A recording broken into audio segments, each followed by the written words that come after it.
But still, I love you. But still, I love you. But I, Manju के ये शब्द तीर की तरह मेरे कानों में चुभ रहे थे। मैं यह सोचकर हैरान थी कि शहर की जाने मानी डॉक्टर मंजू सिंह, जो प्रतिदिन न जाने कितने लोगों के दुख दर्द मिटाती है, खुद कितने गहरे दर्द में डूबी है और उससे वो उभरना भी नहीं चाहती। पुरानी यादों के पन्ने एक एक कर मेरे आंखों के सामने फड़फड़ाने लगे।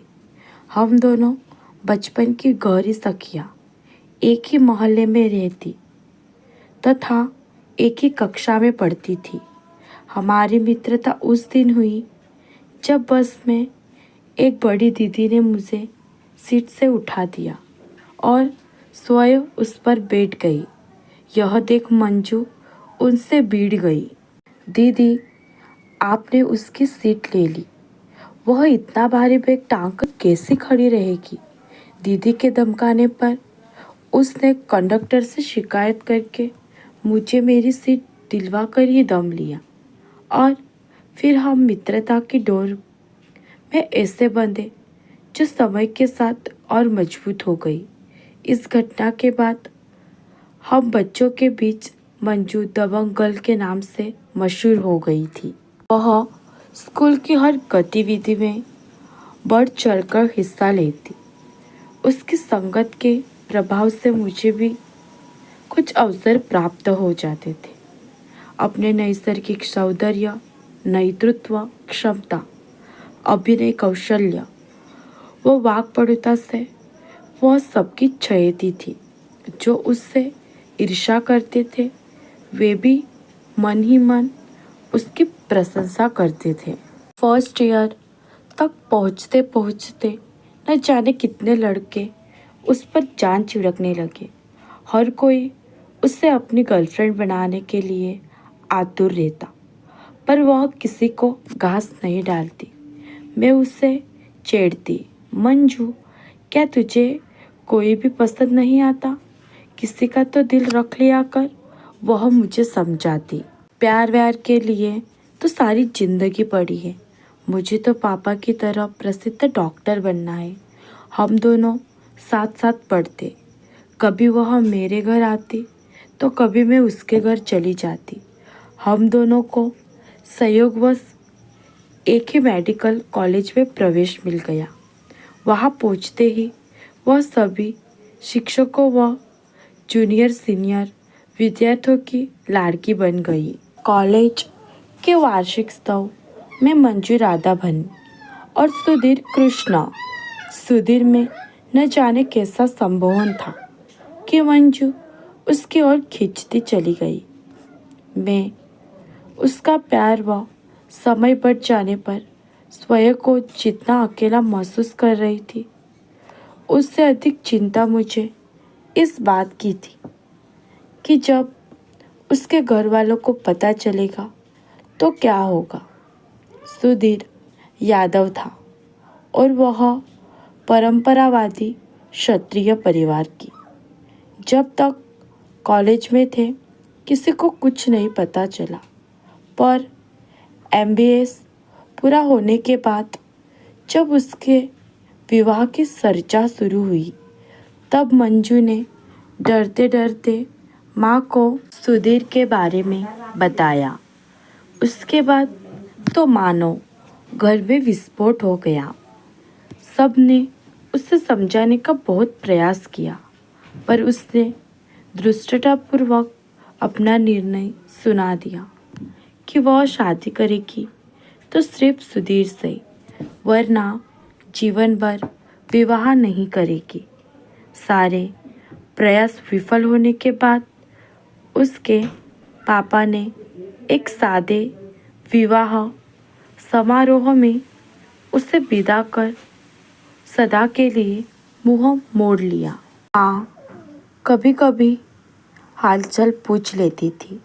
मैं भी एक NRI से विवाह होने के बाद ऑस्ट्रेलिया चली गई, पर हम सदैव फेसबुक व्हाट्सएप से संपर्क में बने रहे। मैं जब भी इंडिया आती उससे ज़रूर मिलती। वह भी 2 बार ऑस्ट्रेलिया घूमने आई। 15 वर्ष कब बीत गए पता ही नहीं चला।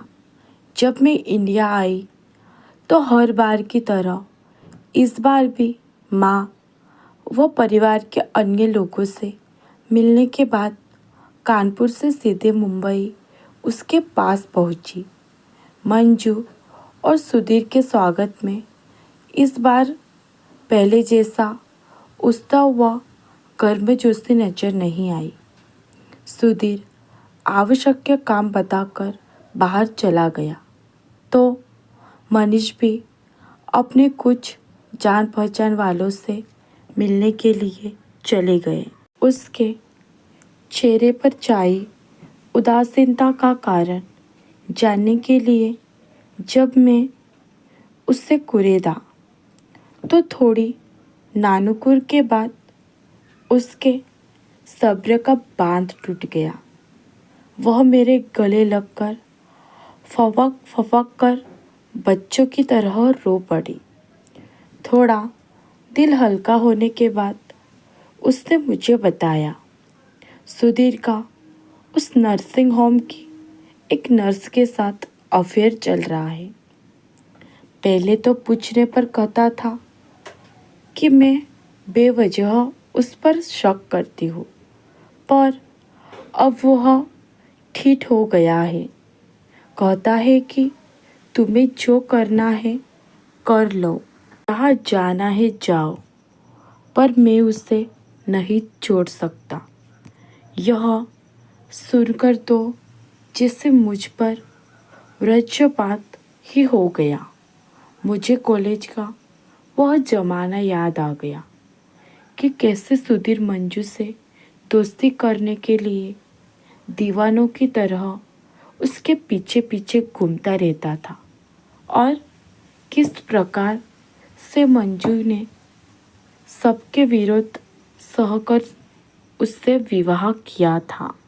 मैंने उससे समझाया कि यदि वह शहर का प्रतिष्ठित चाइल्ड स्पेशलिस्ट है तो तू भी प्रसिद्ध गायनोकोलॉजिस्ट है।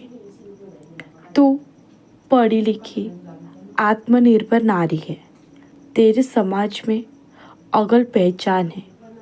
तू अपने बच्चों की देखभाल करने में समक्ष है। तू ऐसे बेवफा चरित्रहीन इंसान को छोड़ क्यों नहीं देती? वह रोते हुए बोली।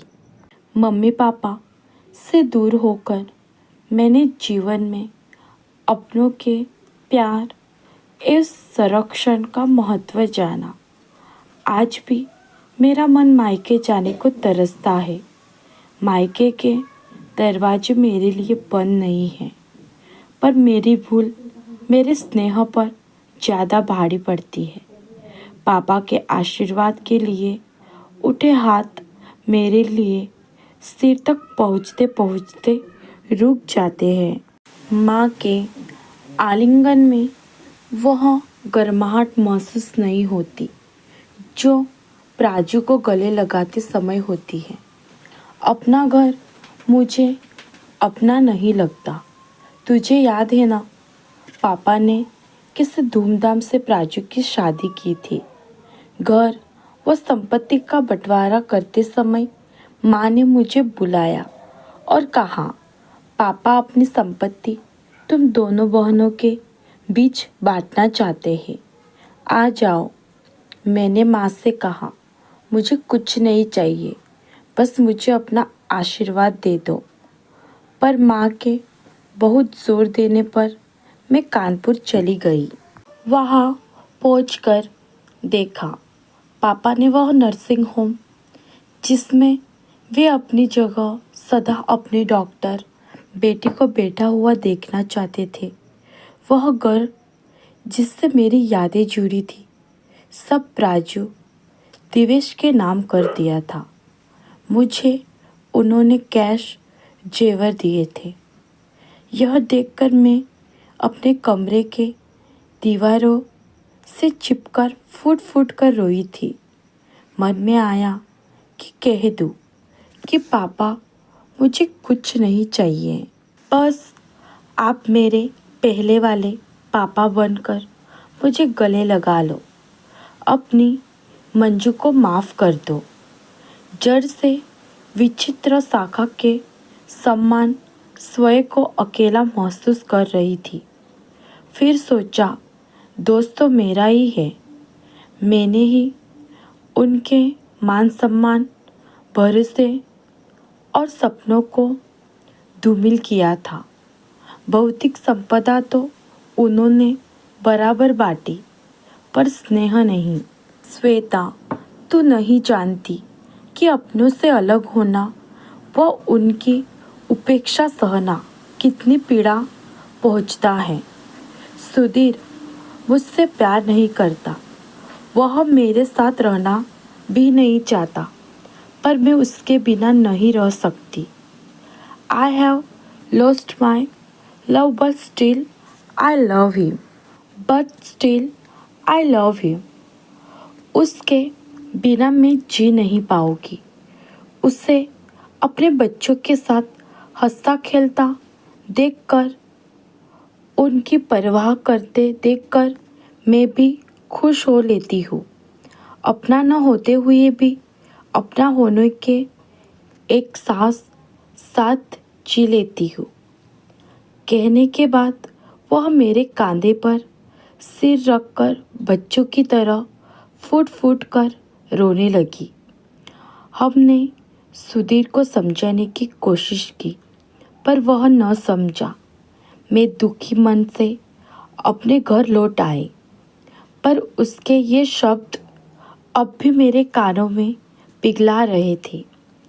But still I love him, but still I love him. तो दोस्तों, ये कहानी आपको कैसी लगी? अगर अच्छी लगी हो तो लाइक और एक सब्सक्राइब जरूर करना दोस्तों। Thank you, bye bye.